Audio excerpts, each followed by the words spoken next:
নমস্কার বন্ধুরা, বং ফুটবলারে এখানে আপনারা খেলার সমস্ত রকম আপডেট পেয়ে যাবেন। চ্যানেলে যারা নতুন, চ্যানেলটিকে লাইক, কমেন্ট, সাবস্ক্রাইব করে দেবেন। এই ভিডিওতে 2 থেকে 3টে আপডেট আছে যেটা তোমাদের সাথে শেয়ার করব।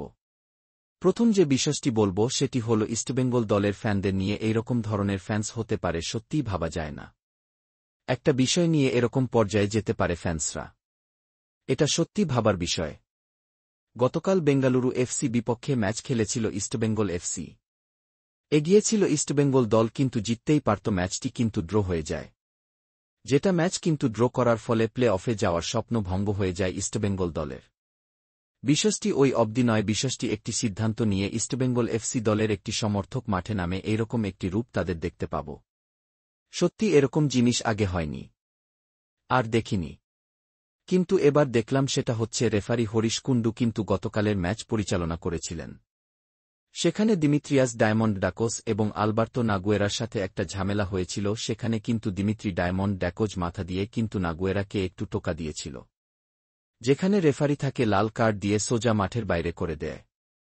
ওই সিদ্ধান্তটা নিয়ে কিছু ইস্টবেঙ্গল সমর্থক মাঠে নেমেছে। হরিশ কুন্ডুর বেশ কিছু ব্যানার তৈরি করে লিখেছে যে রেফারি হরিশ কুন্ডুর ফাঁসি চাই।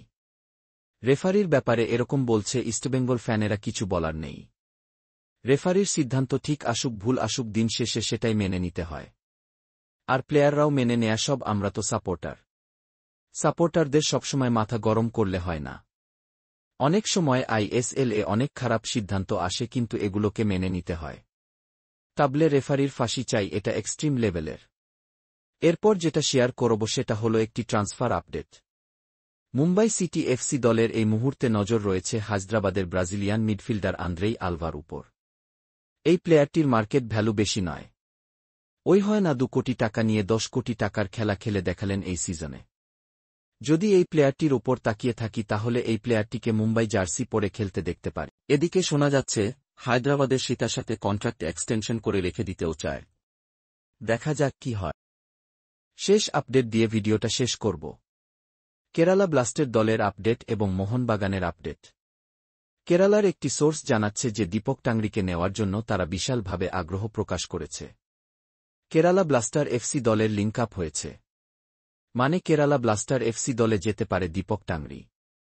এই রকমটি খবর তারা দিয়েছিল বা দিচ্ছিল। একটি বড় সোর্স থেকে জানা গেছে এই বিষয়ে দীপক টাংরির সাথে কোনো রকম লিঙ্ক আপ কেরালা ব্লাস্টার হয়নি। তারা অভিষেককে নেওয়ার জন্য একটা ইন্টারে শো করেছিল। দীপকের যে নামটা উঠেছে এটা সম্পূর্ণ ফেক। দীপক টাংরি মোহনবাগান দলেই থাকতে চলেছে এবং এই মরশুমে তার সাথে আরও কিছু বছরের কন্ট্রাক্ট এক্সটেনশন করে নিতে চলেছে মোহনবাগান দল।